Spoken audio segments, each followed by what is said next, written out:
স্বরাষ্ট্র উপদেষ্টা lieutenant general অবসরপ্রাপ্ত জাহাঙ্গীর আলম চৌধুরীর সভাপতিত্বে স্বরাষ্ট্র মন্ত্রণালয়ের সভাকক্ষে অনুষ্ঠিত হয় আইনশৃঙ্খলা সংক্রান্ত কমিটির বৈঠক।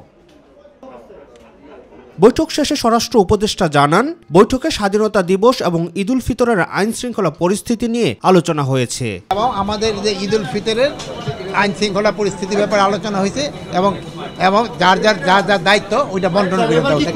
পরে সাংবাদিকদের প্রশ্নের জবাবে স্বরাষ্ট্র মন্ত্রণালয়ের সিনিয়র সচিব নাসিমুল গনি জানান, নিরাপত্তার কোনো ঝুঁকি না থাকলেও এবছর স্বাধীনতা দিবসে কোনো কুচকাওয়াজ হচ্ছে না।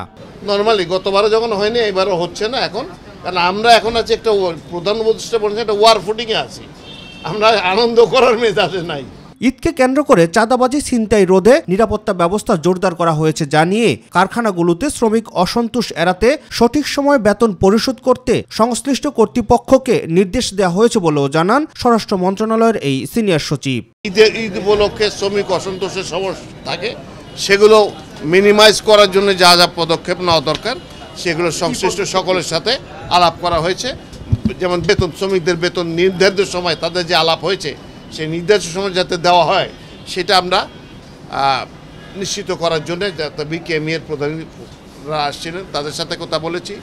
এছাড়া আরও বিভিন্ন, যেমন যে যাত্রীরা যাতায়াত করবে সেই সব জায়গায় যাতে চাঁদাবাজি না হয়, কেউ ছিনতাই না হয় সেগুলোর ব্যবস্থার জন্যে। তারপর শপিং মলগুলোতে যেটা পুলিশ কমিশনার বলেছেন এর আগে সেগুলোর ব্যবস্থা করেছি। রাকিব হাসান, মাই টিভি, ঢাকা।